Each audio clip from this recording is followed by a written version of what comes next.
भागवत जी के 5 सूत्र फिर से बताता हूं। सबसे पहला सूत्र जो मैंने कल कहा था कि भोजन को बनाते और पकाते समय सूर्य का प्रकाश और पवन का स्पर्श ना मिले तो वो भोजन नहीं करना। दूसरा जो सूत्र था भागवत जी का कि खाना पकने के 48 मिनट के अंदर खाना। तीसरा सूत्र कि खाना बनाने का जो सामान है, जैसे गेहूं का आटा, चने का आटा, दाल का आटा, या तो बाजरी, मक्की वगैरह वगैरह, माने गेहूं का आटा 15 दिन पुराना तक खा सकते हैं। और ये जो मोटे अनाज कहे जाते हैं, ज्वारी है, बाजरी है, मक्की है, ये 7 दिन पुराने से ज्यादा ना हो। मतलब यह है कि घर में 15 दिन से पुराना आटा नहीं रखना, सीधा सा सूत्र है। चौथा सूत्र है भागवत जी का कि आप अपने शरीर श्रम को 60 साल की उम्र तक कम मत करिए। मतलब यह है, उन्होंने एक उम्र बनाई है, बच्चा जब पैदा हुआ और 18 साल तक उनका एक कैटेगरी है, 18 साल से लेकर 60 साल उनकी दूसरी कैटेगरी है, और 60 साल के बाद 100-125 साल उनकी तीसरी कैटेगरी है। तो भागवत जी का सूत्र यह है कि 60 के आगे की जो कैटेगरी वाले लोग हैं, 60 से 100-125, इनके जीवन का श्रम कम होते जाना चाहिए उम्र के साथ। ये ज्यादा श्रम ना करें तभी अच्छा है, इनको आराम ही करना है। तो 60 से आगे की उम्र वाले श्रम को कम करते जाएं उम्र के हिसाब। 18 से 60 के बीच के जो लोग हैं, ये अपने श्रम को थोड़ा थोड़ा बढ़ाएं। और 1 साल वाले, माने जिनका जन्म हुआ है, और 18 साल वाले, इनके लिए उन्होंने कहा है कि इनकी उम्र जो है ज्यादा श्रम करने की वहां है जो इनको खेलने के रूप में है। आप वो माने कि श्रम है, जैसे बच्चा खेल रहा है, ये उसका श्रम है, तो आप उनको ज्यादा खेलने दीजिए। मतलब यह है कि 18 साल से कम उम्र के बच्चों को खेल कूद ज्यादा करने दीजिए, वो उनका श्रम है। 18 से 60 की उम्र में ऐसा श्रम जिससे उत्पादन भी होता हो। चक्की चलाई तो आटा बन गया, सिलबट्टा चलाया तो चटनी बन गई, माने उत्पादन कुछ ना कुछ हो। तो उत्पादक श्रम 18 से 60 के बीच में कम मत करिए, 60 के बाद इसको कम करते जाइए, और 18 से 1 साल के बीच के बच्चों को उत्पादक श्रम मत कराइए। और आखिरी सूत्र कि आप अपने जीवन में तासीर का ध्यान रखिए, आबो हवा का ध्यान रखिए, वातावरण का ध्यान रखिए जहां आप रह रहे हैं। माने भौगोलिक परिस्थिति, एक शब्द में मैं अगर कहूं तो ज्योग्राफिकल कंडीशंस। तो आपकी जो आबो हवा है इसका ध्यान रखिए। इसका ध्यान कैसे रखना, मैंने आपसे उदाहरण के लिए में कहा था कि भारत गर्म देश है और कनाडा ठंडा देश है। गर्म देश के लोगों में हमेशा वात की प्रबलता रहती है, शरीर का दोष है, अब उसको क्या करेंगे। वात की प्रबलता रहे ही, पित्त और कफ आपका हमेशा कम रहेगा। इसलिए भारत के लोगों को वात के रोग सबसे ज्यादा है।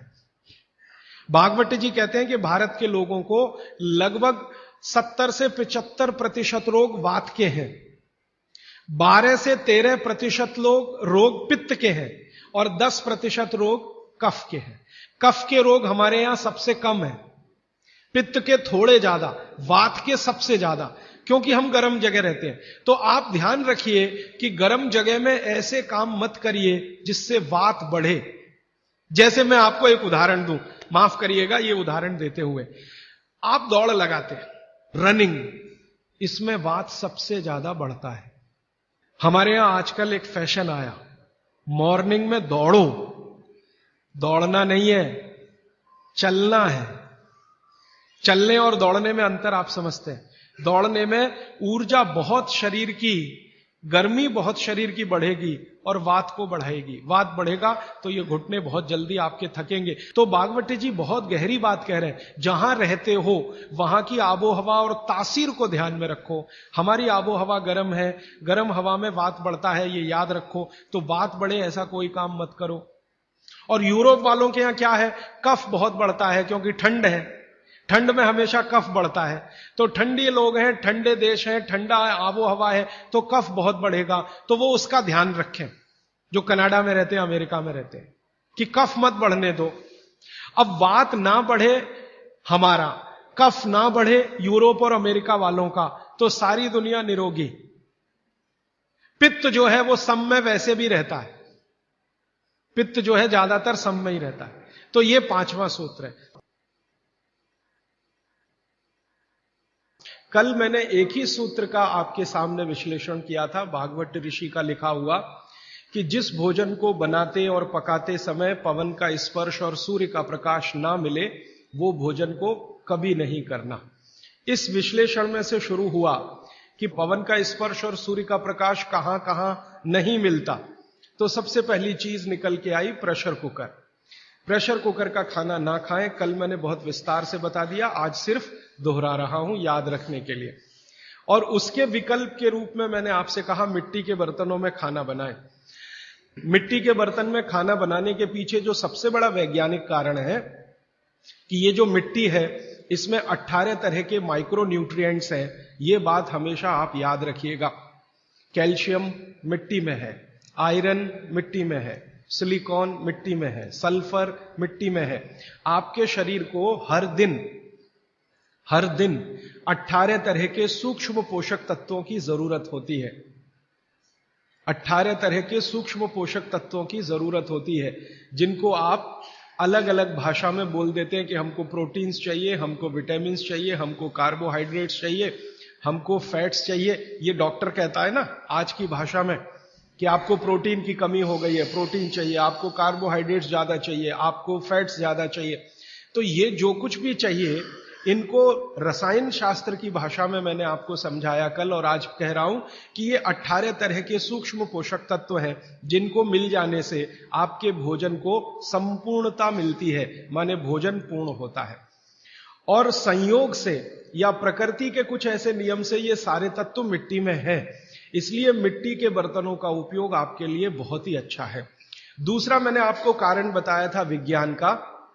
जिस वस्तु को खेत में, कृषि भूमि में पकने में जितना ज्यादा समय लगता है, रसोई घर में भी उसको ज्यादा समय में ही पकाना चाहिए। क्योंकि मैंने आपसे कहा कि खेत की मिट्टी में अरहर की दाल खड़ी है, 7-8 महीने में तैयार होती है। 7-8 महीने धीरे धीरे उसने प्रोटीन लिया, प्रोटीन के रूप में कुछ केमिकल्स उसने लिए मिट्टी से। ये 7-8 महीने तक लेते रहे अरहर की दाल के दाने, उसकी जड़ों की मदद से, तने की मदद से। अब वो दाल तैयार हुई है तो उसको पकाने में भी समय लगना चाहिए। जल्दी से आपने पका दिया तो उसके अंदर जो प्रोटीन्स गए हैं, जो बहुत तरह के माइक्रो न्यूट्रिएंट्स मिट्टी से अंदर गए हैं, इनको वापस आपके शरीर में आने में संभावना नहीं है। वो टूटेंगे तो आपके लिए उपयोगी उतने नहीं होंगे। मैंने आपसे कहा कि प्रेशर कुकर में वाष्प का दबाव इतना ज्यादा होता है कि दाने टूटते हैं, पकते नहीं है, वो टूटते हैं। और टूटे हुए दाने, गर्म पानी है नीचे से, वो आपको ऐसा लगने लगता है कि वो पक गए हैं। वो पके नहीं है, वास्तव में वो सॉफ्ट हो गए हैं, मुलायम हो गए हैं। पकने से मतलब मैंने आपको बताया था कि उसके अंदर जो कुछ भी प्रकृति ने दी है पोषकता, वो आपको मिलने की स्थिति में आ गई या नहीं, तब हम उसको कहते हैं कि ये पक गया है। चाहे वो गेहूं का दाना हो, चाहे अरहर का दाना हो या तुअर का। तो ये बात अगर आपके ध्यान में आती है कि पकना मतलब क्या होता है और उबलना मतलब क्या होता है। एक शब्द है उबलना। उबलना होता है प्रेशर कुकर में, पकना होता है मिट्टी की हांडी में। क्योंकि मिट्टी की हांडी में धीरे धीरे पकती है हर चीज। कारण क्या है? मिट्टी जो है ना, ऊष्मा की कुचालक है। आप में से जो विद्यार्थी हैं वो जानते हैं, बैड कंडक्टर है, ऊष्मा की कुचालक है। माने मिट्टी को कोई चीज जल्दी ऊष्मा के रूप में मिलेगी नहीं, धीरे ही धीरे मिलेगी। तो धीरे ही धीरे फिर दाल पकेगी, और दाल पकेगी तो धीरे धीरे उसके माइक्रो न्यूट्रिएंट्स पानी के साथ आएंगे। फिर आप वो खाएंगे तो आपके शरीर को पूरी पोषकता मिलेगी। और भगवान ने जो चीजें बनाई हैं, प्रकृति ने जो चीजें बनाई हैं, उनकी पोषकता आपको मिले, इसके लिए बनाई है। ये जो दाल बनी है ना, आप अगर ध्यान से देखें तो दाल का ऊपर का हिस्सा है जो आप खा रहे हैं फल के रूप में, बीच का हिस्सा है वो जानवर खा रहे हैं। तो भगवान ने, प्रकृति ने ऐसी व्यवस्था दी है। गेहूं है, गेहूं का ऊपर का हिस्सा है वो आप खा रहे हैं, बीच का जो बचा हुआ हिस्सा है जिसको तना कहते हैं वो जानवर खा रहे हैं, और अंत का बचा हुआ जो हिस्सा होता है जिसको जड़ कहते हैं वो धरती के लिए होता है, मिट्टी के लिए होता है। प्रकृति ने बहुत सोचकर ये सब बनाया, भगवान ने बहुत सोचकर बनाया। मनुष्य के लिए एक हिस्सा, उसमें से थोड़ा आप चाहें तो पक्षियों को भी खिला सकते हैं। तो मनुष्य और पक्षियों के लिए एक हिस्सा, जानवरों के लिए दूसरा हिस्सा, और प्रकृति की धरती या मिट्टी के लिए तीसरा हिस्सा। हर एक फसल में यही देखेंगे आप। तो जो आपके लिए बनाया है भगवान ने, वो बहुत सोच समझकर बनाया है। जो जानवरों के लिए है वो भी सोच समझकर है, और मिट्टी के लिए। तो उसका अगर जीवन में फायदा उठाए तो बहुत अच्छा होगा। और भागवत जी इसी के लिए शायद ये सूत्र लिख कर गए। तो कल बहुत ज्यादा बात हुई प्रेशर कुकर के बारे में। आज मैं थोड़ी सी बात करता हूं कल से जुड़ी हुई रेफ्रिजरेटर के बारे में। रेफ्रिजरेटर एक ऐसी वस्तु है जिसमें रखी हुई कोई भी वस्तु को सूर्य का प्रकाश नहीं मिलेगा, पवन का स्पर्श नहीं होगा। आप जानते हैं कि रेफ्रिजरेटर जो काम करता है उसके एक बुनियादी सिद्धांत है। वो क्या सिद्धांत है? आपके रूम का जो टेम्परेचर है, आपके कमरे का जो तापमान है, उससे नीचे का तापमान वो पैदा करेगा। अब ये प्रकृति की मदद से नहीं हो सकता, क्योंकि प्रकृति की मदद से तो आपका रूम टेम्परेचर 30 डिग्री, 35 डिग्री या 22 डिग्री, 25 डिग्री है। तो प्रकृति के विरुद्ध जाकर उसको काम करना पड़ेगा। तो उसके लिए कुछ एक्स्ट्रा एफर्ट्स लगेंगे। तो ऐसी गैस रसायन शास्त्र में जो तापमान को कम करने में काम में आती हैं, उन गैसों का इस्तेमाल रेफ्रिजरेटर करेगा। और एक दो नहीं, ऐसी 12 गैसों का इस्तेमाल रेफ्रिजरेटर करता है, जिनको विज्ञान की भाषा में CFCs कहते हैं, क्लोरोफ्लोरोकार्बन्स, जिसमें क्लोरीन भी है, फ्लोरीन भी है और कार्बन डाइऑक्साइड। अगर आप रसायन शास्त्र की डिक्शनरी निकाल कर देखें, आप में से जिन्होंने पढ़ा है केमिस्ट्री उनके लिए तो आसान है, जिन्होंने नहीं पढ़ा वो डिक्शनरी निकाल कर देखें। क्लोरीन, क्लोरीन के सामने लिखा हुआ है जहर। सीधे डिक्शनरी देखें, टेक्स्ट की बात नहीं कर रहा हूं। एक डिक्शनरी खरीद लें केमिस्ट्री की और क्लोरीन शब्द देखें तो सामने ही लिखा हुआ है जहर। और फिर फ्लोरीन देखें तो अत्यंत जहर, और कार्बन डाइऑक्साइड तो जहर का बाप। आप जानते हैं कि शरीर का ये जो श्वासोश्वास की क्रिया है, प्राणायाम जिसको आप कहते हैं, इसमें आप हमेशा कार्बन डाइऑक्साइड छोड़ते हैं। ये क्यों छोड़ते हैं? रख लीजिए इसको अंदर। अगर इससे इतना ही प्रेम है कि रेफ्रिजरेटर लाके आपने घर के सबसे अच्छे स्थान पर रखा है, जो हर समय कार्बन डाइऑक्साइड से ही खेल रहा है, तो आप अंदर की कार्बन अंदर ही रख लीजिए, बाहर मत छोड़िए। बहुत प्रेम है आपको इससे, तो आप मर जाएंगे। शाम नहीं लगेगी, रात नहीं लगेगी, मिनट में मर जाएंगे। इसलिए प्रकृति ने व्यवस्था ऐसी बनाई है कि कार्बन डाइऑक्साइड जो आपको मार डालेगी, इसको बाहर निकालते रहना है। अब ये बाहर निकले तो आप स्वस्थ रहें। कार्बन डाइऑक्साइड जैसी ही खराब गैसों में क्लोरीन और फ्लोरीन की गिनती होती है। अब ये तीनों, कार्बन से मिला हुआ, क्लोरीन से मिला हुआ, फ्लोरीन से मिला हुआ 12 गैस एक साथ रेफ्रिजरेटर छोड़ता है। CFC1 गैस का नाम है, CFC1, CFC2, CFC3, ऐसी CFC12 तक 12 गैसें एक साथ छोड़ता, 24 घंटे छोड़ता रहता है, क्योंकि वो चालू है आपके घर में। अब इसमें आपने जो कुछ भी रखा है वो सब इन गैसों के प्रभाव में आता है। आप बोलेंगे जी हमने तो भोजन को ढककर रखा है। कितना भी ढक के रखिए, क्योंकि गैसों का असर इतना तीव्र है कि स्टील को तोड़ के निकल जाने वाली गैसें हैं। स्टील के मोटे पट्टे को रख दीजिए, उससे निकल जाने वाली गैस है, हाई प्रेशर। तो अगर आप इतने सारे जहरीली गैसों से युक्त भोजन को 2 घंटे, 3 घंटे, 5 घंटे उसमें रख के फिर खा रहे हैं, तो माफ कीजिए, आप भोजन नहीं जहर ही खा रहे हैं। बस जहर में अंतर इतना है कि एक जहर है तात्कालिक और दूसरा है दीर्घकालिक। दीर्घकालिक जहर थोड़ा थोड़ा खाएं तो 5-7 साल में पता चला देगा, तात्कालिक खाएं तो 1 मिनट में आपको पता चल जाए। तो इसलिए मेरी आपको विनती है कि आपके घर में रेफ्रिजरेटर अगर ले लिया है तो इसका इस्तेमाल कम करिए, सबसे अच्छा है बंद करिए, और मेरी बात माने तो बेच दीजिए। कोई भी सेकंड हैंड खरीद लेगा, और नहीं बिकता तो लोहे के भाव में बेच दीजिए, तो भी आप फायदे के सौदे में रहेंगे। क्योंकि इसके रखे रहने से जो मन में लालच है, लालच पता है क्या है? अगर ये है तो कुछ तो करो इसका, अगर ये है तो कुछ तो करो इसका, अगर ये है तो कुछ तो करो इसका। तो कुछ तो के चक्कर में हम जबरदस्ती ज्यादा खाना बनाते हैं और इसमें रखते जाते हैं। सवेरे का शाम को, शाम का अगले दिन सवेरे, अगले दिन का शाम को, ये चक्कर चलता रहता है।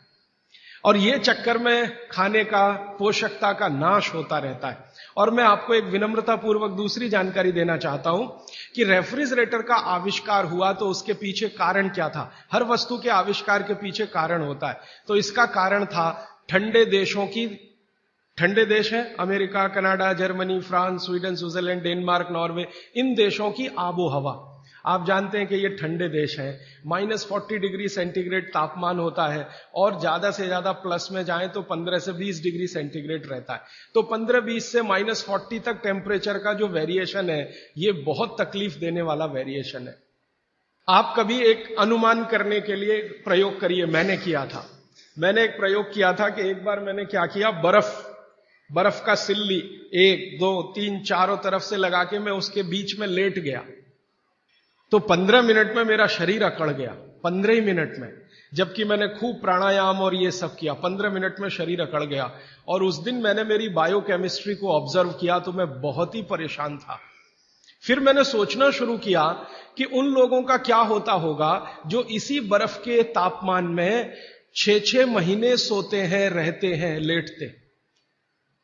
उनका क्या होता होगा। 8-8 महीने धूप नहीं निकलती कनाडा में, अमेरिका में, यूरोप के देशों धूप नहीं निकलती, टेम्परेचर नहीं होता, और यही परिस्थिति में उनको सोना पड़ता है। तो कितनी तकलीफें उनके शरीर को होती होंगी, और शरीर के साथ उनके भोजन को होती होंगी, क्योंकि शरीर भोजन से ही है। तो भोजन को ये सारी तकलीफें थोड़ी कम हो, उसके लिए वहां के वैज्ञानिकों ने रात दिन मेहनत करके ये मशीन बनाई। और उन्होंने कहा कि जो टेम्परेचर को हम प्रकृति के रेगुलेशन में है, हम उसे कंट्रोल नहीं कर सकते, कुछ एरिया हम ऐसा बनाएं जिसको हम कंट्रोल कर सकें, हम जब चाहें टेम्परेचर को बढ़ा सकें, घटा सकें। इसके लिए रेफ्रिजरेटर बना। तो ये उनकी मजबूरी में से निकली हुई मशीन है। कोई उन्होंने बहुत आगे प्रोग्रेस करके ये बनाया, ऐसा नहीं है, उनकी मजबूरी है, उस मजबूरी में से ये निकला। और उनकी सबसे बड़ी मजबूरी ये है कि एलोपैथी में कई दवाएं ऐसी हैं जो ज्यादा तापमान पे खत्म हो जाती हैं और कम तापमान पे भी खत्म हो जाती है। बहुत सारी दवाएं एलोपैथी में ऐसी हैं जो हाई टेम्परेचर पे भी खत्म हो जाती हैं, माने उन दवाओं का असर नहीं रहता, लो टेम्परेचर पे भी खत्म हो जाती हैं। तो उन दवाओं को रखने के लिए एक टेम्परेचर हमारे कंट्रोल में रहे, इसके लिए फ्रिज बना। वो पानी रखने के लिए नहीं बना है, दाल रखने के लिए नहीं बना, सब्जी रखने के लिए, दवाएं रखने के लिए बना। और आपको एक और जानकारी दूं कि यूरोप में ये जब आविष्कार किया सबसे पहले, तो मिलिट्री के लिए इसका उपयोग हुआ था, और मिलिट्री के लिए ही ये बना था, क्योंकि आर्मी के जो सैनिक हैं वो चुस्त दुरुस्त और तंदुरुस्त रहने चाहिए। जब जरूरत हो दवाएं उनको समय पर उसी टेम्परेचर की मिलनी चाहिए, इसके लिए ये फ्रिज आया। ये हमारे लिए नहीं बना, हिंदुस्तान के लिए तो इसकी कोई आवश्यकता नहीं। और यूरोप में एक दूसरी समस्या है, आप जानते हैं कि जहां 6 से 8 महीने बर्फ पड़ेगी, वहां हर चीज जरूरत की समय पर नहीं मिलेगी। मान लीजिए ये जो समय है ना, दिसंबर, जनवरी, फरवरी, मार्च, ये सब वहां बर्फ का समय है। अब इस बर्फ के समय में वो चाहे कि आलू चाहिए, नहीं मिलेगा, टमाटर चाहिए, नहीं मिलेगा, भिंडी चाहिए, नहीं मिलेगी, गाजर चाहिए, कुछ नहीं मिलेगा उनको। बर्फ मिलेगी, खा लो तो खा लो, नहीं तो उसको गर्म करके पानी बना लो, और कुछ नहीं मिलेगा। तो जो कुछ नहीं मिलेगा, उस समय कुछ चीजों को स्टोर करके रखने के लिए रेफ्रिजरेटर है। जब मिल रहा है तो इकट्ठा खरीदो और स्टोर करके इसको रखना शुरू कर दो। अब गलती तो यह हो गई हम लोगों से कि हमने बिना सोचे समझे विचार किए उनकी नकल के साथ ये ले आया अपने घर में, और ऐसे लोगों के घर में भी ले आया जो केमिस्ट्री बहुत अच्छे से जानते, जो क्लोरोफ्लोरोकार्बन्स को रोज पढ़ते हैं और पढ़ाते हैं, उनके ही घर में फ्रिज। मैं कहता हूं प्रोफेसर साहब, आप ये क्या गजब कर रहे हैं, आप तो जानते हैं, क्या करें, पत्नी नहीं मानती, बच्चे नहीं मानते, तो आपकी केमिस्ट्री पत्नी को क्यों नहीं समझाई अभी तक? तो कहते समझती नहीं। तो मैंने कहा फिर आप प्रोफेसर क्यों हो गए? जो आप अपनी पत्नी को केमिस्ट्री नहीं समझा सके तो बच्चों को कैसे समझाएंगे? आप अपने बच्चों को नहीं समझा सके, दूसरों को कैसे समझाएंगे? तो मुश्किल यह है कि हम विज्ञान पढ़ रहे हैं लेकिन वैज्ञानिक नहीं हो रहे, अपने जीवन में नितांत विज्ञान के विरुद्ध काम कर रहे हैं। प्रकृति और विज्ञान के विरुद्ध अगर कोई चीज सबसे खराब हमारे घर में है तो प्रेशर कुकर के बाद यही है, रेफ्रिजरेटर। तो मेरी विनती है कि आप इसका रखा हुआ खाना मत खाइए, क्योंकि वो जहर हो जाता है। तो आप बोलेंगे फिर क्या करें? एक नियम बना लीजिए अपने जीवन में, जो हमारे दादा दादी नाना नानी के समय का बनाया हुआ है, और शायद बागभट्ट ने भी ये नियम लिखा है बहुत रेखांकित करके। वो ये कहते हैं, अब मैं दूसरे नियम पर आ रहा हूं, पहले नियम खत्म हो रहे हैं, अब दूसरे पर मैं जा रहा हूं। बागभट्ट जी कहते हैं कि कोई भी खाना जो बना, कोई भी खाना, दाल बनी, चावल बना, रोटी बनी, बनने के 48 मिनट के अंतर इसका उपभोग हो जाना चाहिए। यह दूसरा नियम, दूसरा सूत्र है। कोई भी खाना बना, बनने के 48 मिनट के अंदर उसका उपभोग माने कंजम्पशन हो जाना चाहिए। रोटी बनी, बन गई, अब 48 मिनट के अंदर खा लीजिए। चावल बन गया, 48 मिनट में खा लीजिए। दाल बन गई, 48 मिनट में खा लीजिए। खीर बन गई, 48 मिनट में खा लीजिए। सिवई बन गई 48। ये 48 मिनट का चक्कर क्या है? 48 मिनट, 40 मिनट भी नहीं, 50 मिनट भी नहीं, 48 मिनट। तो बागभट्ट जी का जीवनी जब पढ़ा तो मुझे पता चला कि वो बहुत बड़े मैथमेटिशियन भी थे।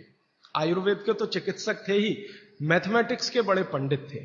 तो उन्होंने जितने कैलकुलेशन किए हैं वो सब इसी तरह के हैं, 42 मिनट। अब ये जो मिनट है ये मैंने जोड़ा है, बागभट्ट जी ने लिखा है 48 पल। हमारे यहां जो होता है ना, पल होता है, क्षण होता है, प्रतिपल होता है। हमारे यहां जो समय की नापने की डिग्रियां हैं वो पल है, क्षण है, प्रतिपल है, वगैरह वगैरह। ये जो मिनट का चक्कर है ये तो यूरोप और अमेरिका से आया हुआ है। ये मिनट आपको समझता है, पल समझता नहीं, इसलिए मैंने इसमें जोड़ दिया है। हालांकि एक मिनट एक पल के बराबर नहीं है। एक पल एक मिनट से थोड़ा कम है। अगर बागभट्ट जी के कैलकुलेशन में करूं तो एक मिनट का 52वां हिस्सा एक पल है। और बागभट्ट जी कहते हैं कि लगभग भोजन बनने के 50 पल के अंदर आप उसको कंज्यूम कर लीजिए। तो मिनट मैंने कैलकुलेट किए तो वो 48-47 के आसपास आता है। ये कैलकुलेशन है। तो जो बना हुआ भोजन है वो आप 48 मिनट में कर लीजिए, तो आपके लिए सबसे ज्यादा पोषकता देने वाला है। जो इसके बाद आप भोजन करें तो धीरे धीरे उसकी पोषकता कम होने लगती है। अगर आपने 6 घंटे के बाद किया बनने के बाद तो पोषकता कम हो जाएगी, 10 घंटे के बाद और कम हो जाएगी, 12 घंटे के बाद बिल्कुल ना के बराबर, और 24 घंटे के बाद तो खत्म, बासी हो गया। बासी शब्द है ना, ये बागभट्ट जी का है। 3500 साल पहले ये शब्द था, बासी हो गया जी। और वो कहते हैं ये बासी भोजन तो जानवरों के खिलाने के लिए भी नहीं है, आप कैसे खा रहे हैं? बागभट्ट जी ने एक बहुत अच्छे मजे की बात लिखी है। उन्होंने कहा भारत देश में 365 दिन का जो चक्र है एक वर्ष का, इसमें एक ही दिन ऐसा है जिस दिन आप ये खा सकते हैं। 364 दिन नहीं खा सकते, एक ही दिन खा सकते हैं। और वो एक दिन का उन्होंने बहुत पक्का कैलकुलेशन किया है कि उस दिन शरीर के वात पित्त और कफ की अवस्था क्या होती है, उसके अनुसार बासी भोजन चलता है। तो मैंने वो जब ध्यान दिया तो पता चला कि वो दिन हमारे देश में एक त्योहार आता है, उसको मेरी मां कहती है बासोड़ा, आप पता नहीं क्या कहते हैं। एक ही त्योहार है अपने देश में जिस दिन हम बासी खाना ही खाते हैं। और ये जो त्योहार है, इस जो दिन पड़ता है, ये कार्तिक अगहन पूस माह के हिसाब से इसका जो दिन पड़ता है, बागभट्ट जी का दिन भी वही पड़ता है। तब मेरे समझ में आया कि इस देश के त्योहारों के पीछे वैज्ञानिकता है।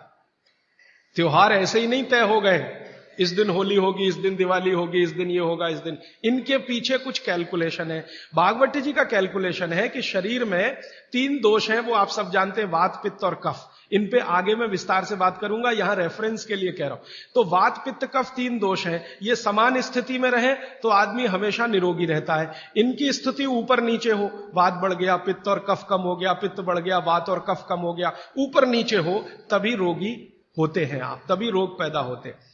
तो एक दिन ऐसा आता है 365 में से एक दिन ऐसा आता है जिस दिन ये वात पित्त कफ की स्थिति बिल्कुल ऐसी होती है जो विचित्र लगती है, माने होनी नहीं चाहिए ऐसी स्थिति हो जाती है। तो बागभट्ट जी कहते हैं कि उस स्थिति को काबू में लाने के लिए बासी खाना ही चाहिए जिसकी पोषकता पूरी चली गई हो। क्योंकि जिस दिन ऐसी स्थिति आती है उस दिन शरीर को प्रोटीन नहीं चाहिए, प्रोटीन बिल्कुल नहीं चाहिए।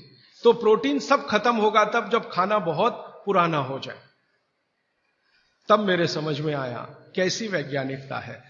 तो आप साल में एक ही दिन बासी भोजन कर सकते हैं। अब आप देखो कि एक दिन के लिए फ्रिज लगेगा साल में, तो 364 दिन की बिजली क्यों खर्च करना उसके लिए, और 364 दिन का इतना स्थान क्यों घेर के रखना। और आप जानते हैं कि आजकल पर्यावरण के प्रदूषण की बहुत चर्चा हो रही है। दुनिया भर के वैज्ञानिक परेशान हैं कि क्लाइमेट चेंज हो रहा है, सर्दी कम हो रही है, गर्मी बढ़ रही है। सर्दी कम होने में और गर्मी बढ़ाने में जिन गैसों का सबसे बड़ा योगदान है वो यही गैसें हैं, CFC1, CFC2, CFC3, CFC12 तक। तो सारे दुनिया के देश परेशान हैं कि क्या करें क्या करें। अभी इंडोनेशिया के बाली द्वीप में 7 दिन का सम्मेलन हुआ। अमेरिका, जर्मनी, भारत जैसे 156 देशों के राष्ट्रपति, प्रधानमंत्री 7 दिन झक मार रहे थे यही बात के लिए कि भाई CFC का प्रोडक्शन कम कैसे किया जाए। तो इसमें थोड़ा आप भी सहकार कर दीजिए। ये प्रोडक्शन कम होने के लिए फ्रिज की जरूरत बंद करने की है, तो ये प्रोडक्शन कम होगा। तो इसलिए मैंने कल आपसे कहा था कि फ्रिज का भी खाना ना खाएं, समय का ध्यान रखें। ये बात हमेशा याद रखें कि बना हुआ खाना 48 मिनट के अंदर खा लेना चाहिए। अब ये 48 मिनट का जो कैलकुलेशन है, कल मैं इस पे आपसे और ज्यादा विस्तार से बात करूंगा, क्योंकि एक सूत्र कल आएगा। आज बस इतनी सी बात। और एक तीसरी बात जो मैंने कल आपसे शुरू की थी, माइक्रोवेव ओवन। माइक्रोवेव ओवन भी कुछ इसी तरह का किस्सा है। इसमें भी टेम्परेचर को आप कंट्रोल करते हैं। और माइक्रोवेव ओवन में कोई भी चीज आप जब रखते हैं ना गर्म करने के लिए, तो वो चीज का एक हिस्सा गर्म होता है, पूरा नहीं होता। गर्म होने के लिए हमारी जो कल्पना है वो चारों तरफ से एक साथ एक जैसा टेम्परेचर आए, वो पानी ही कर सकता और कोई चीज नहीं है दुनिया। पानी गर्म करके उसमें कोई चीज डालें तो सही गर्म होती है, और माइक्रोवेव ओवन में पानी का कोई काम नहीं। और ये माइक्रोवेव ओवन भी यूरोप और अमेरिका के लिए है, क्योंकि वहां बहुत ठंडी है, आपके लिए नहीं है, क्योंकि यहां तो बहुत गर्मी है। तो अब हमारे घर में क्या हुआ है वो मैं विनम्रता पूर्वक आपसे कहता हूं, आपने कुछ चीजों को स्टेटस सिंबल बना रखा है, वो बदल दीजिए। ये स्टेटस सिंबल नहीं है, ये मजबूरी की चीजें हैं। कहते हैं ना मजबूरी में हमने ये किया, मजबूरी में हमने ये किया। तो आप मान लीजिए कि मजबूरी में फ्रिज लाया, मजबूरी में माइक्रोवेव ओवन लाया, मजबूरी में प्रेशर कुकर लाया। ये कोई छाती ठोक के बताने की बात नहीं है कि मेरे घर में फ्रिज है, या मेरे घर में माइक्रोवेव ओवन है, या मेरे घर में। आप इसको शर्म से बताइए कि मैं क्या बताऊं, मेरी मजबूरी थी, उस दिन दिमाग कुछ फिर गया था, मेरा विवेक शून्य हो गया था, तो मैंने मेरे खून पसीने की कमाई बर्बाद कर दी और ये ले आया। तो ये इस तरह से कहना जब शुरू करेंगे तो थोड़े दिन में आपकी भावना अपने आप बदल जाएगी और ये चीजें आपके बाहर निकल जाए। ये जो 48 मिनट का कैलकुलेशन है, ये जैन दर्शन में भी है। आप में से कोई भी जैन समाज के लोग होंगे तो मेरी बात आपको बहुत जल्दी समझ में आएगी। जितने भी जैन साधु संत हैं उनके मुंह से आप यही सुनेंगे, पानी में 48 मिनट के बाद जीव राशि पैदा हो जाती है और वो जीव राशि फिर बढ़ती ही चली जाती है, करोड़ों से अरबों, अरबों से खरबों में चली जाती है। तो ऐसा पानी नहीं पीना चाहिए क्योंकि जीव हत्या होती है और उसका पाप लगता है। तो जैन दर्शन ने इसको अहिंसा के साथ जोड़ा है और भागवत जी ने इसको स्वास्थ्य के साथ जोड़ा है। मूल बात एक ही है। शायद जैन दर्शन में अहिंसा से इसको इसलिए जोड़ा होगा कि धर्म से जाएगा जुड़कर तो जल्दी समझ में आएगा। भागवत जी ने इसको शरीर स्वास्थ्य से जोड़ा है तो थोड़ा देर में समझ में आता है, क्योंकि हमारा चित्त और मन धर्म के प्रति थोड़ा आकर्षित है, क्योंकि हमारे डीएनए में ऐसा है। भारत का जो डीएनए है वो ऐसा ही है, जिसमें धर्म की बात करो तो तुरंत समझ में आए, विज्ञान थोड़ा पीछे से आता है। इसलिए इस देश में धार्मिक लोगों की पूजा होती है, वैज्ञानिकों को कोई पूछता नहीं है, वो ऐसे ही बेचारे घूमते रहते हैं। कभी आप जैसे लोग उनको माला वाला डाल दे तो ठीक हो गया, वरना इस देश के वैज्ञानिक कहां मरते हैं, कहां खपते हैं, कौन जानता है, कौन पूछता है। लेकिन साधु, सन्यासी, महात्मा इतने पूजे जाते हैं इस देश में, जिनके पीछे आप कुछ नहीं जानते, उनका इतिहास, उनका भूगोल, तो भी आप उनके चरणों में लौटते रहते हैं। वो आपके डीएनए का दोष है, मेरे डीएनए का दोष है, आपके डीएनए का दोष है, क्योंकि डीएनए ऐसा है इस देश में। कभी मौका मिला तो इस पे बात करूंगा कि गर्म देशों का डीएनए और ठंडे देशों का डीएनए बिल्कुल अलग होता है। ये जो यूरोप और अमेरिका में रहने वाले लोग हैं ना, इनका जो डीएनए है और हमारा जो हम भारत, पाकिस्तान, बांग्लादेश में रहने, इनका बिल्कुल डिफरेंट है। जो दुनिया के गर्म देश हैं, सारे धर्म यहीं से निकले। आपको मालूम है ईसाइयत यहीं से निकली, पूर्व से ही निकली। इस्लाम भी पूर्व से निकला। हमारा हिंदू धर्म जिसको सनातन मानते हैं, ये भी पूर्व से निकला। पश्चिम से कोई धर्म आज तक निकला ही नहीं। ईसाइयत निकलने का स्थान बेथलम है ना, बेथलम इजराइल, वो पूर्व में है। ईसाइयत के बाद इस्लाम के निकलने का स्थान वो भी वही है, बेथलम में। वो एक ही स्थान के लिए मर रहे हैं कि ये मेरा कि ये तेरा, और लड़ाई 60 साल से चल रही है। और वो 10 स्क्वायर फीट की जगह है बस। हां, 10 स्क्वायर फीट की जगह में 33 करोड़ मर गए, और छोड़ना नहीं चाहते, ये मैं ले लूं कि ये तू ले ले, ये फिलिस्तीन का कि ये इजराइल का। तो ये फिलिस्तीन और इजराइल यूरोप में नहीं है, एशिया में है, और एशिया दुनिया के पूर्व में है। तो सारे धर्म पूर्व से ही निकले हैं, क्योंकि पूर्व का डीएनए कुछ इस तरह का है। पश्चिम से धर्म निकला नहीं कोई, क्योंकि डीएनए दूसरे तरह का है। तो ये डीएनए का दोष है, हम धर्म को मानते हैं। इसलिए शायद जैन शास्त्रों में, जैन आचार्यों ने, जैन संतों ने इसको धर्म से जोड़ दिया।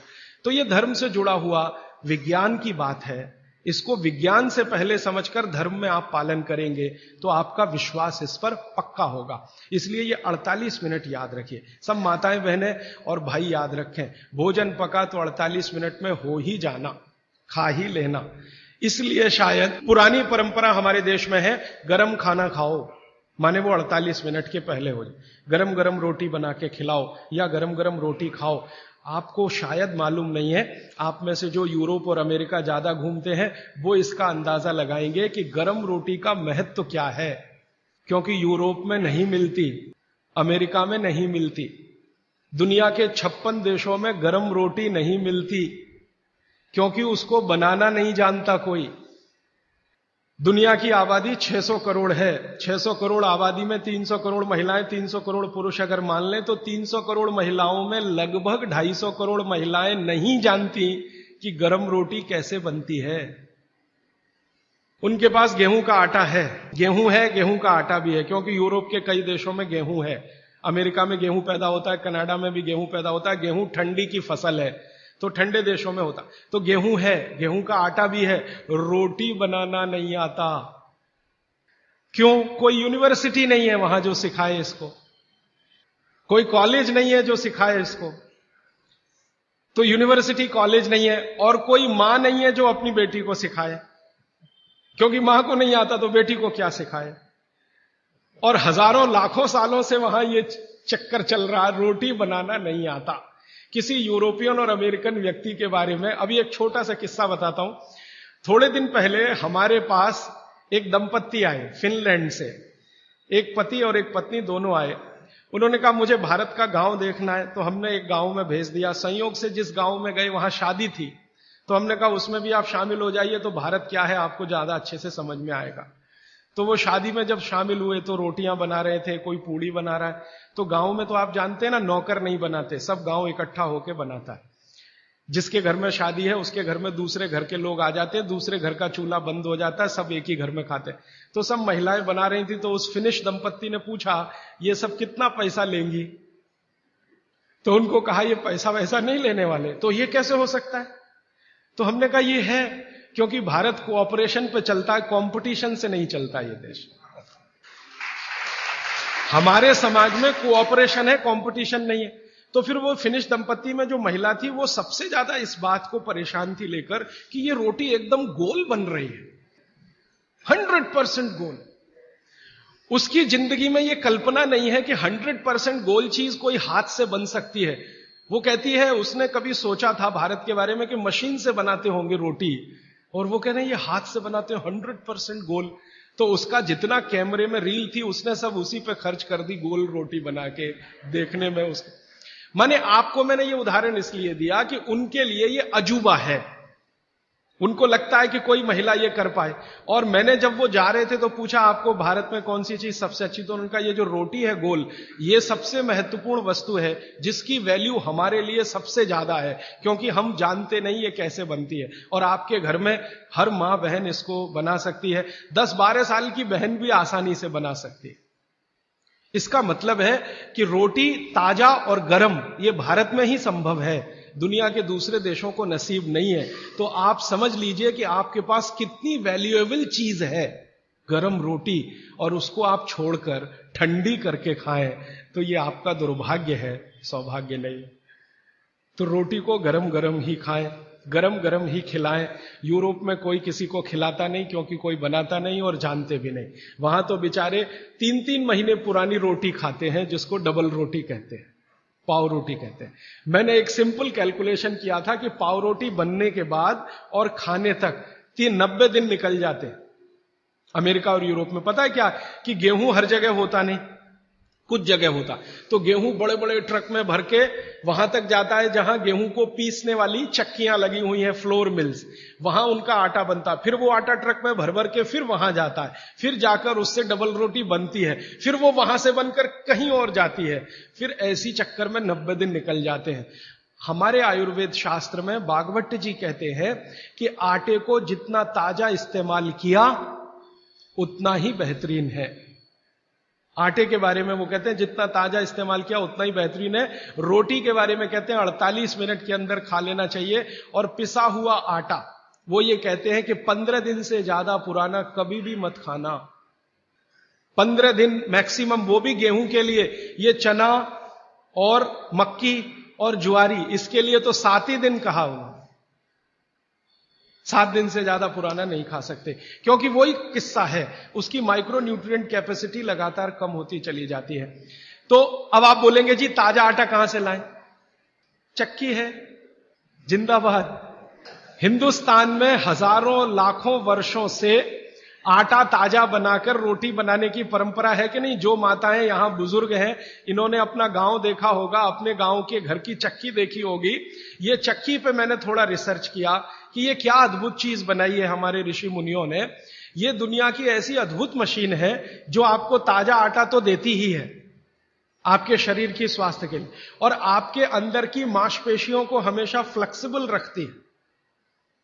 और हमारे घरों में ये जो चक्की चलाने का काम माताएं करती रही हैं, मैंने इन माताओं पर एक छोटा सा रिसर्च अभी पिछले साल पूरा किया। मेरे एक दोस्त हैं, आयुर्वेद के चिकित्सक हैं, उनके साथ मिलकर, वो गांव में रहते हैं। तो मैंने कहा आप गांव की कुछ महिलाओं पर अध्ययन करिए कि जो चक्की चलाती हैं, इनके बारे में जरा पता करिए। और जो चक्की नहीं चलाती, पिसा हुआ आटा लाती हैं। तो उन्होंने कहा जो चक्की चलाने वाली माताएं हैं, उनके गांव में 90 माताएं हैं, किसी को भी सिजेरियन डिलीवरी नहीं हुई है। चक्की चलाने वाली माताओं के पैरों में दर्द नहीं है। चक्की चलाने वाली माताओं को कभी भी कंधा नहीं दुख रहा है, गर्दन नहीं दुख रही है, नींद अच्छी आ रही है, डायबिटीज नहीं है, हाइपरटेंशन नहीं है, ब्लड प्रेशर नहीं बढ़ा है, 48-50 बीमारियां नहीं है। और जो माताएं पिसा हुआ आटा ला रही हैं, कैप्टन कुक, आईटीसी का, उनके घरों में डायबिटीज भी है, अर्थराइटिस भी है, हाइपरटेंशन भी है, ये भी है वो। तो मैंने वो वैद्य जी को कहा कि आप क्या मानते हैं ये जो चक्की चलाने वाली माताएं, ये ऐसा क्या विशेष काम कर रही हैं? तो उन्होंने मुझे समझाया, वो मेरे भी समझ में आया, आपको भी समझ। हम जब चक्की चलाते हैं तो एक दिन चला के देखिए तो आपको समझ में आए। सबसे ज्यादा दबाव पेट पे पड़ता है, हाथ पे इतना नहीं है, पेट पे दबाव है। और मां के पेट में एक एक्स्ट्रा ऑर्गन है जो पिता के पेट में नहीं है, जिसको गर्भाशय कहते हैं। ये गर्भाशय आपके पेट के बिल्कुल बीचों बीच हिस्से में। चक्की चलाते समय सबसे ज्यादा जोर वहीं है। और गर्भाशय के बारे में आयुर्वेद के सारे रिसर्च और आधुनिक विज्ञान के सारे रिसर्च ये कहते हैं कि ये गर्भाशय के आसपास के एरिया में जितना हलन चलन हो उतनी इसकी फ्लेक्सिबिलिटी है। फ्लेक्सिबिलिटी माने मुलायमियत, अंग्रेजी शायद आप समझ जाएंगे। फ्लेक्सिबिलिटी, मुलायमियत, इलास्टिसिटी एक शब्द होता है अंग्रेजी में, इलास्टिसिटी। इलास्टिसिटी का मतलब जब चीज की जरूरत पड़े तो उसको तान देना, जब जरूरत पड़े तो उसको संकुचित कर दे। ये हमारे गर्भाशय का सबसे बड़ा गुण है। इसी गुण के कारण बच्चे का जन्म होता है। और ये गुण को बनाए रखने में सबसे बड़ी भूमिका है हलन चलन। वहां आसपास मांसपेशियां, उनका हलन चलन रहे। तो ये हलन चलन सबसे अच्छे तरीके से, मैंने खुद चला के देखा चक्की, ये सबसे ज्यादा पेट के हिस्से में ही होता है। तब मेरे समझ में आया कि जो माताएं नियमित रूप से चक्की चला रही हैं उनको सिजेरियन डिलीवरी नहीं हो रही है, क्योंकि गर्भाशय की इलास्टिसिटी मेंटेन है।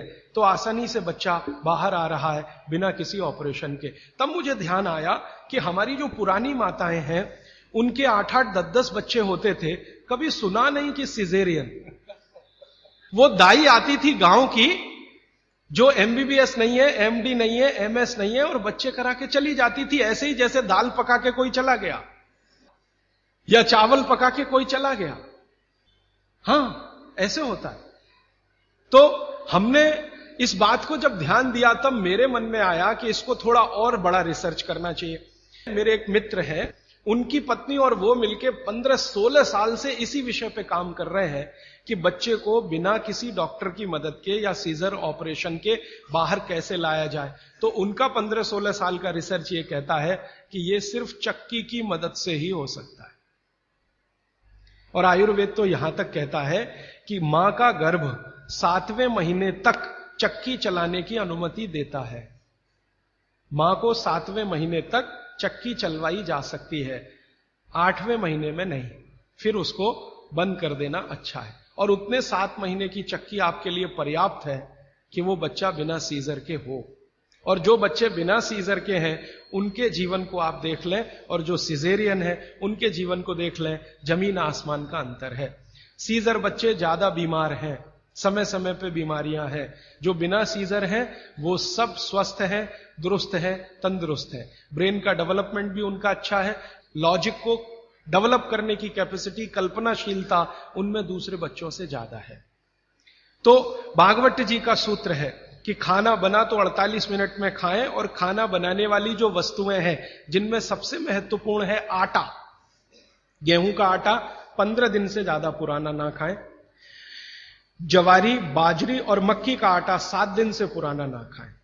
और वो ये कहते हैं कि रोज का हो तो सबसे अच्छा, सुबह बनाएं और शाम को आटा इस्तेमाल हो जाए तो वो सबसे अच्छा, ज्यादा दिन पुराना ना हो। तो अब आप इसको अपने जीवन में कैसे उतारेंगे इस सूत्र को? अगर संभव हो तो एक एक चक्की ले लीजिए, संभव हो तो। इससे कई फायदे हैं। आपको सबसे बड़ा फायदा तो यह है कि आपके घर में मां है, कोई बहन है, उसको मां बनने के समय ये बहुत मदद करेगी चक्की। दूसरा, आपका वेट कम करने में बहुत मदद करेगी चक्की। अगर आपको एक्स्ट्रा वेट है और आप उसको लूज करना चाहते हैं तो 15 मिनट सुबह चक्की चलाया पर्याप्त है। 15 मिनट सुबह अगर आपने चलाया, 3 महीने बाद आप देखना 12 से 13 किलो वजन कम होगा आपका, सिर्फ 15 मिनट की चक्की। आप चलाते हैं कि नहीं? लेकिन वो चक्की चलाते हैं जिसमें कुछ होता ही नहीं है, ऐसे ऐसे चलवाते हैं कि नहीं? तो असलियत में ही चला लो, कुछ तो आटा तो मिलेगा।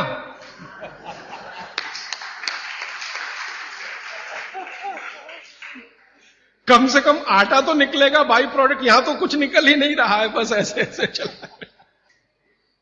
अब आप बोलेंगे जी चक्की कहां मिलेगी? चक्की अभी भी मिल रही है, यहीं चेन्नई में मिलेगी। पत्थर बनाने वाले बहुत लोग इस देश में हैं जो अभी भी ये काम कर रहे हैं, लेकिन वो रो रहे हैं कि राजीव भाई ये कोई खरीदता नहीं, हम क्या करें, हमारा सिलबट्टा भी कोई खरीदता नहीं, चक्की भी कोई। तो मैंने संकल्प लिया है कि मैं बिकवाऊंगा आपकी चक्की। हां, और मैं उनका फोकट का मार्केटिंग मैनेजर हूं। वो मुझे कुछ एक पैसा नहीं देते, लेकिन मैं उनके लिए मार्केट बनाने के काम में लगा हुआ हूं। ये मार्केट बनाने में भागवत जी की बड़ी मदद मिल रही है। तो आप चाहें तो एक चक्की ले लीजिए, बहुत महंगी नहीं आती, सस्ती है। 15 मिनट आप भी चलाइए। महिलाएं भी चला सकती हैं, पुरुष भी चला सकते हैं। इसमें ऐसा कुछ भेदभाव नहीं है कि पुरुष ना चलाएं, महिला ही चलाएं। महिला चलाएं तो उनको थोड़ा एक्स्ट्रा गेन है। एक्स्ट्रा गेन माने आपको जो एक्स्ट्रा ऑर्गन है बॉडी में, यूट्रस, वो पुरुष को नहीं है, इसको मदद मिलेगी आपको फ्लेक्सिबल बनाए रहे। और मैं आपको एक बहुत गहरी बात कहने आया, वो माताओं बहनों को विशेष रूप से, उम्र के एक पड़ाव में जब आप 45 वर्ष के आसपास हो जाएंगी, तब आपको गर्भाशय के बहुत सारे कॉम्प्लिकेशन शुरू होंगे। सबसे बड़ा कॉम्प्लिकेशन तो यहीं से शुरू होगा कि आपको मेनोपॉज पीरियड शुरू होगा। मेंसिस साइकिल आपकी बंद होगी, मेनोपॉज पीरियड शुरू होगा। और उस पीरियड में जितने कॉम्प्लिकेशन हो सकते हैं वो बच्चे के जन्म के समय भी नहीं होते कभी। और कई कॉम्प्लिकेशन तो ऐसे जिनको कोई मां समझ भी नहीं पाती कि ये क्या हो रहा है मेरे साथ। अचानक से पसीना आएगा, पूरा शरीर पसीने से भर जाएगा, फिर थोड़ी देर में ठंड लगना शुरू हो जाएगी, फिर थोड़ी देर में तमतमा जाएगा चेहरा, एकदम गर्मी, फ्लैशेस। समझ में नहीं आता किसी मां को कि अभी थोड़ी देर पहले पसीना था, अभी इतनी गर्मी आ गई और अभी इतनी ठंडी लगने लगी। इतने वेरिएशन होते हैं, मिनट मिनट में वेरिएशन होते हैं।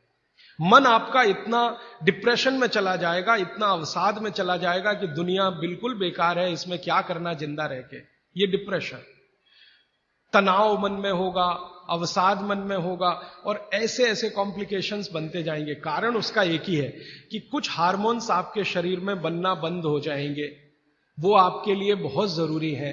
अब हार्मोन्स बनेंगे ही नहीं तो फिर मुश्किलें ये सब आती हैं।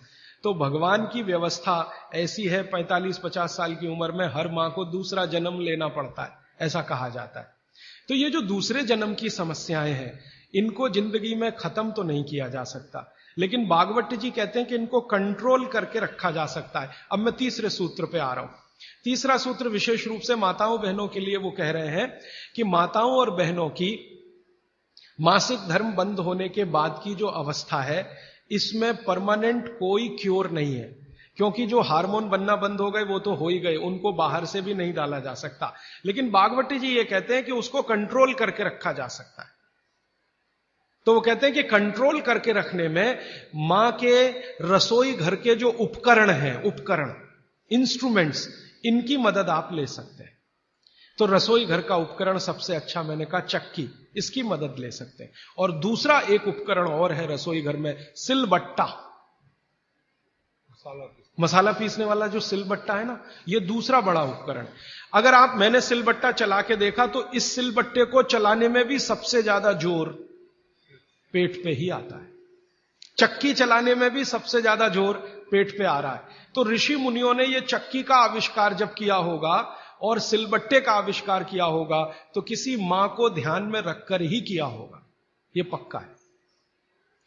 अब नियमित रूप से आप सिलबट्टा चला रहे हैं और चक्की चला रहे हैं तो यूट्रस के आसपास की जो मांसपेशियां हैं वो हमेशा नरम और मुलायम रहने ही वाली हैं।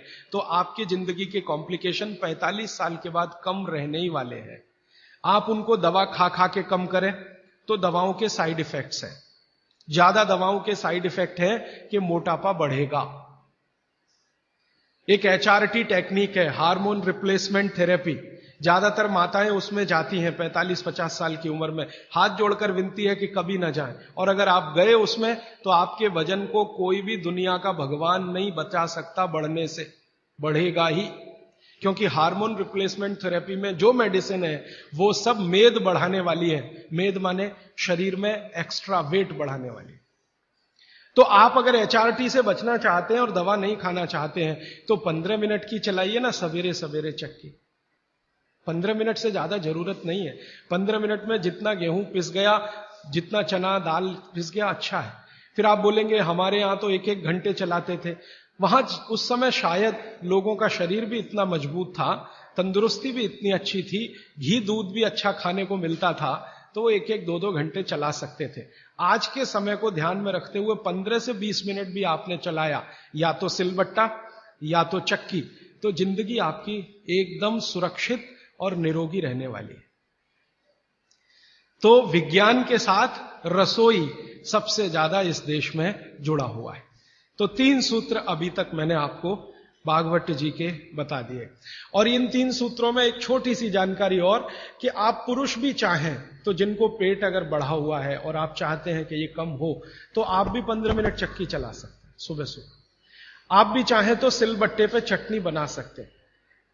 अगर आपने भी चक्की चलाई और सिलबट्टे पे चटनी बनाई तो आपकी चटनी तो बनेगी ही और आटा तो पिसेगा ही, आपका जो पेट है ये अंदर चला जाएगा, जो आपको किसी भी जिम्नेजियम की मदद से नहीं जाएगा। मैं आपको इस बात की गारंटी देता हूं, स्टाम्प पेपर पर आप लिखवा लीजिए मुझसे, 1000 रुपए का हो या लाख रुपए का स्टाम्प पेपर, दुनिया का हर एक डॉक्टर इस बात से सहमत है, वो बोलता नहीं, बात अलग है, कि जिम्नेजियम में जाकर कभी भी किसी का पेट अंदर जाता नहीं, और थोड़े दिन के लिए गया और आपने जाना बंद किया तो ज्यादा बाहर आता है। क्योंकि जिम्नेजियम की जो एक्सरसाइजेज है और वहां जो एक्सरसाइजर रखा है मशीन, वो आपसे मेल नहीं खाती। आप पता है क्या मेल नहीं खाती? जिम्नेजियम की सभी मशीनें ज्यादा स्पीड वाली हैं और चक्की और सिलबट्टा ये स्पीड कम है, धीरे धीरे धीरे धीरे। हमारी जो तासीर है वो कम स्पीड वाले उपकरणों के साथ ज्यादा है, क्योंकि हम गर्म देश में रहते हैं। गर्म देश के लोगों में आप जानते हैं स्वाभाविक रूप से वायु का प्रकोप ज्यादा होता है शरीर में। ये कल मैं और इस विस्तार से बात करूंगा। वायु माने वात, पित्त और कफ शरीर में तीनों है। गर्म देश के लोगों में वायु का प्रकोप स्वाभाविक रूप से ज्यादा होता है। अब वायु का प्रकोप ज्यादा है तो हर चीज ऐसी करनी चाहिए जो धीमे हो। ज्यादा तेज करेंगे तो वायु और बढ़ेगी। इसलिए भारत में यह कहा गया है कि डांस करना है तो धीमे धीमे करो। इसलिए यहां के जो डांस है ना, उनके स्टेप्स, जैसे भरतनाट्यम, जैसे कथक, कथकली, ओडिसी, कुचिपुड़ी, ये सब डांस के स्टेप आप देखो स्लो है, स्लो। और यूरोप में बिल्कुल उल्टा है। ठंड बहुत है। ज्यादा ठंड के देशों में क्या होगा कि वायु बिल्कुल उल्टी स्थिति में होती है, बहुत ही कम होती है शरीर में, और पित्त और कफ बहुत बढ़े हुए होते हैं। तो वायु बढ़ानी है उनको पित्त और कफ को समान रखने के लिए, तो हर चीज वो फास्ट करेंगे। उनके डांसेस बहुत फास्ट होंगे। आप देखो रशियन बैले होता है ना, क्या फास्ट स्टेप्स वो करते हैं, क्योंकि वो उनके लिए आवश्यक है। नहीं करेंगे तो मर जाएंगे। तो उनका डांस फास्ट होगा, हमारा स्लो होगा। उनकी हर चीज की स्पीड फास्ट होगी, हमारी स्लो होगी। इसलिए हमने चक्की बनाई, सिलबट्टा बनाया, बैलगाड़ी बनाई, क्योंकि हर चीज हमें स्लो चाहिए। बात हमारा बढ़े नहीं, स्पीड से बात बढ़ता है। ध्यान रखिए इस बात को। बैलगाड़ी क्या है? पहिया ही तो है। मुख्य क्या है? पहिया है ना। तो पहिए का इन्वेंशन सबसे पहले भारत में ही हुआ दुनिया में, लेकिन हमने वो बैलगाड़ी में लगाया, हवाई जहाज में नहीं लगाया। हम भी चाहते तो हवाई जहाज का पहिया बना सकते थे। जिसने सबसे पहला पहिया बनाया दुनिया में, वो हवाई जहाज का भी बना सकता था, लेकिन जरूरत नहीं अपने को जरूरत बैलगाड़ी की ही है, क्योंकि ये स्लो है। स्लो इसलिए कि बैल जो खींच रहा है उसके शरीर को वायु का प्रकोप ना बढ़े। हमारे यहां मनुष्य के लिए जितना सोचा गया, बैल के लिए भी उतना ही सोचा गया, क्योंकि बैल और मनुष्य बराबर है हमारे यहां, अलग नहीं है, हिस्सा है हमारा, परिवार का हिस्सा। तो बैल जब बैलगाड़ी को खींचे, अगर गाड़ी फास्ट है तो बैल को फास्ट दौड़ना पड़ेगा, तो बैल की वायु बढ़ेगी, और वायु बढ़ने से मृत्यु जल्दी होती है। तो बैल ज्यादा दिन तक जीवित रहे, आपका काम करे, इसलिए बैलगाड़ी में स्पीड स्लो रहे, इसलिए बड़ा पहिया बनाया। पहिया जितना बड़ा होगा स्पीड उतनी स्लो होगी, पहिया जितना छोटा होगा स्पीड उतनी ज्यादा होगी। नंबर ऑफ रोटेशंस होंगे ना पर मिनट, जिसको आप RPM, रोटेशंस पर मिनट, जितने ज्यादा होंगे स्पीड उतनी होगी। तो रोटेशन ज्यादा करने के लिए छोटे पहिए ही चाहिए, इसलिए हवाई जहाज में छोटे पहिए हैं। हमको स्पीड ज्यादा करनी ही नहीं है, क्योंकि वात बढ़ाना नहीं है अपने शरीर का, इसलिए हमने बैलगाड़ी का बड़ा पहिया बनाया। अब हमने बैलगाड़ी बनाई तो पिछड़े नहीं है, और उन्होंने हवाई जहाज का पहिया बनाया तो अगड़े नहीं है। उन्होंने अपनी मजबूरी का समाधान करने के लिए बनाया, हमने हमारी मजबूरी का समाधान करने के लिए बनाया। वो जो कहते हैं ना, invention is the mother of necessity. हमारी जरूरत थी कि वात हम कम रखें अपने शरीर में और जानवरों के शरीर में, क्योंकि गर्म देशों में वात वैसे ही बहुत बढ़ता है। तो इसको कम रखने के लिए इसलिए सिलबट्टा है, धीरे धीरे चलता है। और वो जो आपके घर में है मसाला पीसने वाली मशीन, मिक्सी, एकदम फास्ट, ये यूरोप के लिए है, आपके लिए नहीं है। हमारा तो वो धीरे धीरे वाला ही अच्छा है। चक्की धीरे धीरे चलती है, यूरोप से आई हुई चक्की बिजली की जो है ना, एकदम फास्ट चलती है। अब मैं जो एक बात कहना चाहता हूं, जो 4 साल से 5 साल से हम कर रहे हैं। हमारा एक केंद्र है भीलवाड़ा में, वहां हम चक्की चलाते हैं। भीलवाड़ा केंद्र हमारा भारत का सबसे अच्छा केंद्र है आज की तारीख में। आगे और कोई बन जाए चेन्नई में तो शायद भगवान सुन लेगा। भीलवाड़ा केंद्र में आप में से कोई भी राजस्थानी हो तो हमारा केंद्र जरूर देखने जाइए। भीलवाड़ा में नागौरी गार्डन है, वहां पर हमारा केंद्र चलता है। उसका नाम है स्वानंद। हमारे सभी केंद्रों का नाम स्वानंद है, हमारा ब्रांड नेम स्वानंद। तो उस केंद्र में हम चक्की चलाते हैं। चक्की चलाकर गेहूं का आटा बनाते हैं, जवारी का आटा और बाजरी का आटा, सब तरह के आटे। और वो आटा भीलवाड़ा के 100 परिवार, 125 परिवार के लोग नियमित रूप से लेके जाते हैं और खाते हैं। वो 100-125 परिवारों का सारा डाटाबेस हमने बनाया है। अब वो 100-125 परिवारों को 4 साल चक्की का आटा खिला खिला के हम पूछते रहते हैं भाई क्या हो रहा है, तो कहते हैं एसिडिटी खत्म हो गई। और क्या हो रहा है, कहते हैं जी घुटने का दर्द कम हो गया। और क्या हो रहा है, नींद अच्छी आ रही है। और क्या हो रहा है, पित्त की बीमारियां कम हो गई हैं। और क्या हो रहा है, वो कहते हैं जी ब्लड प्रेशर भी कम हो रहा है। तो ऐसी 28-30 बीमारियों पर हमारी नजर है और 4 साल में हर बीमारी के बारे में वो कह रहे हैं कम हो रही है, कम हो रही है, कम। मैंने कहा कुछ बढ़ रहा है, तो उन्होंने कहा आनंद बढ़ रहा है, सुख बढ़ रहा है, खुशी बढ़ रही है। क्या, बस वो चक्की का आटा खा रहे हैं और कुछ नहीं। फिर मैंने कहा कि आप माताएं जो लेके जाती हैं आटा, मैं पूछा आप बताओ जी आपका ऑब्जर्वेशन क्या है, तो उन्होंने कहा ये जो चक्की का आटा, इसकी रोटी इतनी नरम होती है और वो जो बाजार का आटा लाते हैं उसकी रोटी थोड़ी ही देर में कड़क होती है। और वो कहते हैं कि हमारे घर के लोग जब से ये चक्की का आटा आया 2 रोटी ज्यादा भी खाते हैं तो शिकायत नहीं करते, और ये बाजार के आटे की 1 रोटी भी ज्यादा खाई तो पेट में गैस बनना शुरू हो जाती है। माताएं ये कहती हैं। माताएं कहती हैं बच्चे भी उनकी रोटी पसंद से खाते हैं, घर के लोग भी अच्छे से खाते हैं। अब वो ये कहते हैं जी 1 केंद्र से 2 कर दो, क्योंकि उसकी पूर्ति नहीं हो पा रही। 1 केंद्र 100 घरों का ही आटा बना पाता है रोज, क्योंकि 15-20 महिलाएं वहां चक्की चलाती हैं। हम दूसरा बनाने की सोच रहे हैं, तीसरा बनाने की सोच रहे हैं। फिर एक दिन मैंने सोचा कि ये रास्ता तो गड़बड़ है, अगर हम ऐसे केंद्र बनाते जाएं तो ये रास्ता तो गड़बड़ है। अच्छा ये है कि हर घेर में ही ये केंद्र हो जाए, इसमें तो अंत में हम कहां फंस जाएंगे। जगह जगह केंद्र बना के हम तो फंसने ही वाले हैं कि भाई अब हाथ का आटा बना के दे दो, तो ये तो हम बिजनेस में नहीं जाना चाहते। हमारा उद्देश्य ये है कि हर घर में आटा बनाने की चक्की आ जाए।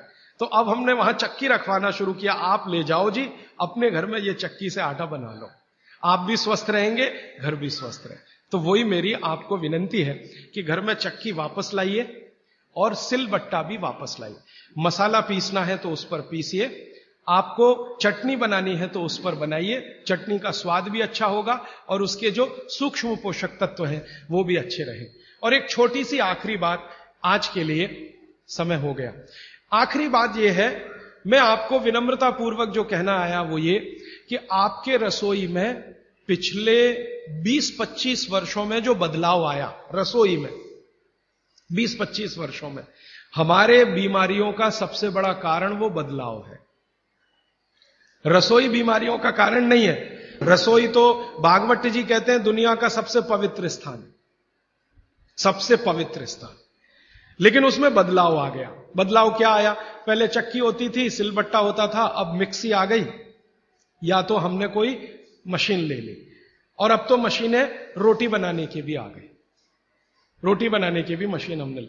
तो रसोई घर में जितनी हमने बदलाव लाया टेक्नोलॉजिकल, ये सब बदलाव ने हमको बीमार बनाया, माताओं को तो ज्यादा बीमार बनाया।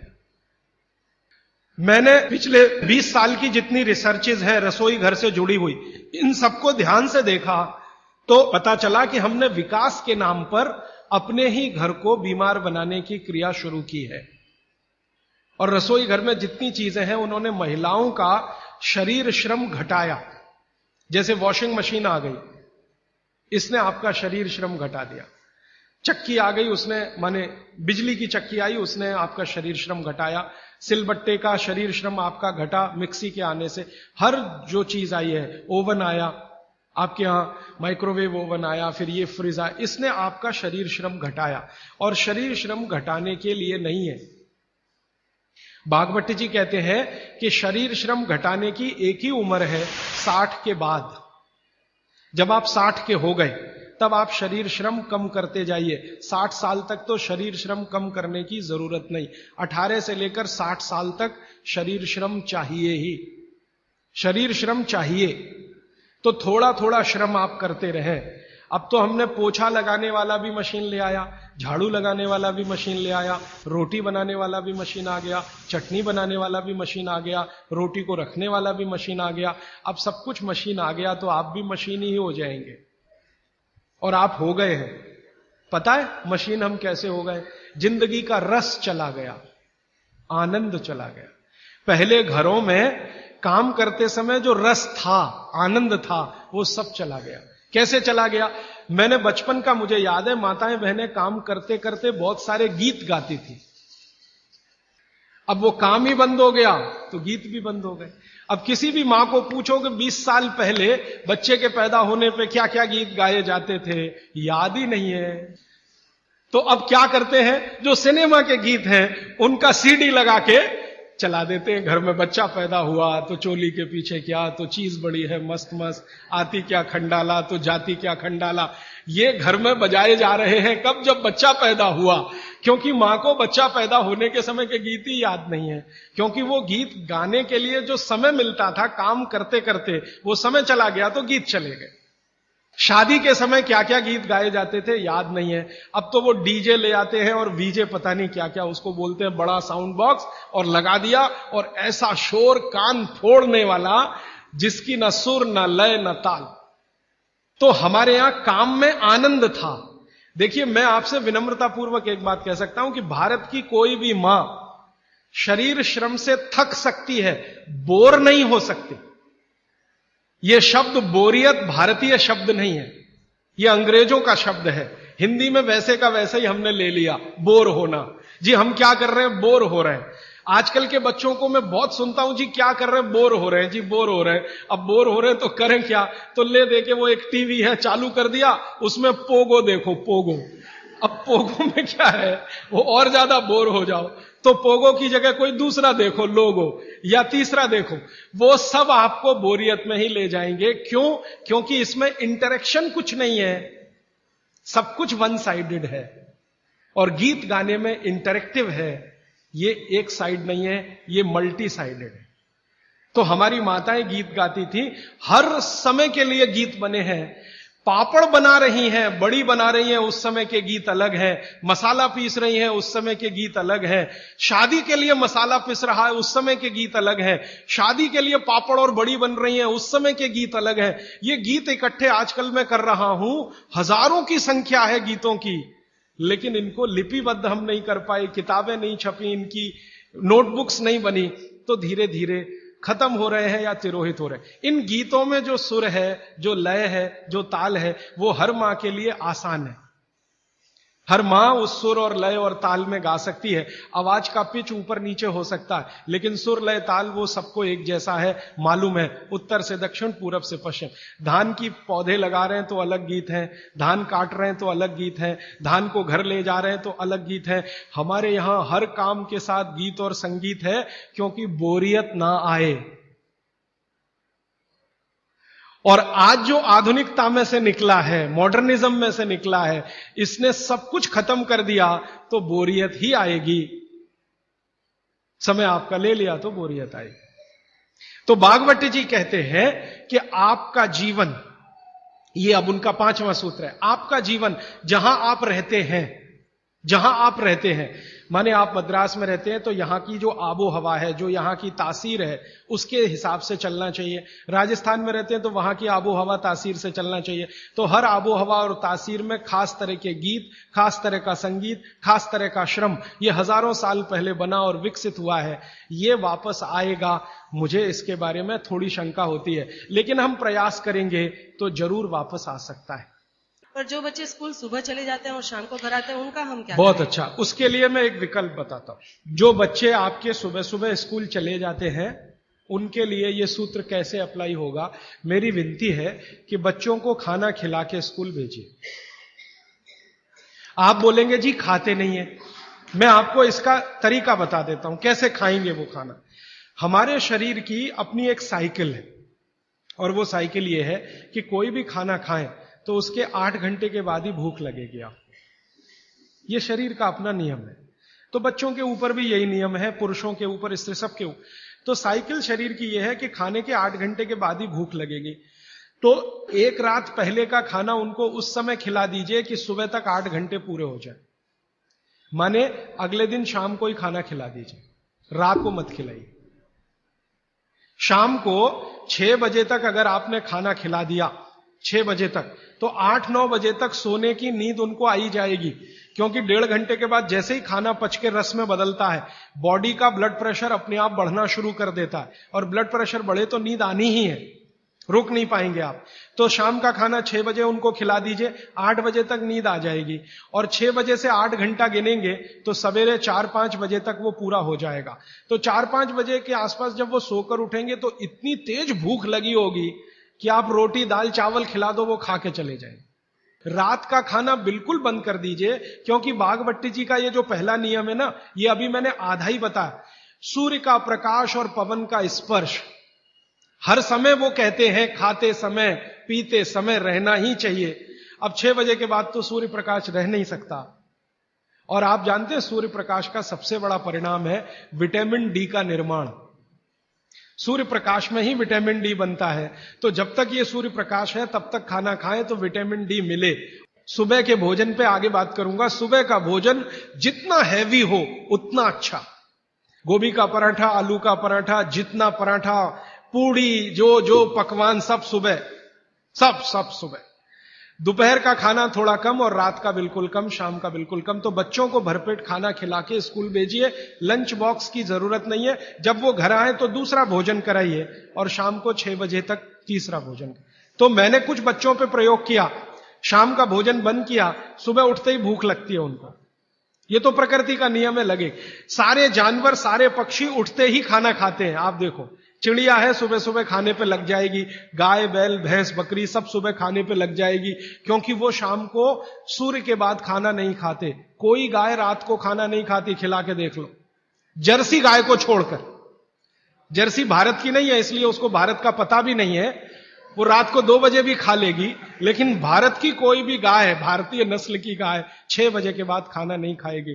तो भारत की तासीर ऐसी है, इस तासीर को ध्यान में रखकर रात का खाना जल्दी करिए, सुबह भरपूर भूख लगेगी। और निवेदन इतना ही है कि खाली पेट बच्चों को कभी स्कूल मत भेजिए।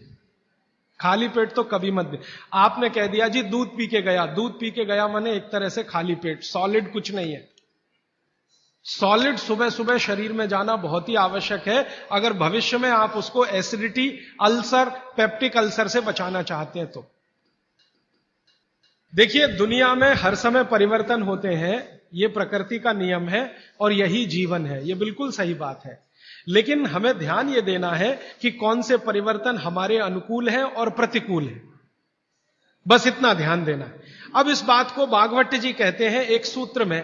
अब आपने पूछ लिया तो वो सूत्र भी वो ये कहते हैं कि जिस आबो हवा और परिस्थिति में आप रहते हैं उसमें रहते हुए जो परिवर्तन होगा वो आपके अनुकूल है, और जो आबो हवा और परिस्थिति में आप नहीं रहते हैं वहां जो परिवर्तन होगा और आप उसको धारण करेंगे वो आपके प्रतिकूल है। अब मैं इसको और स्पष्ट करता हूं।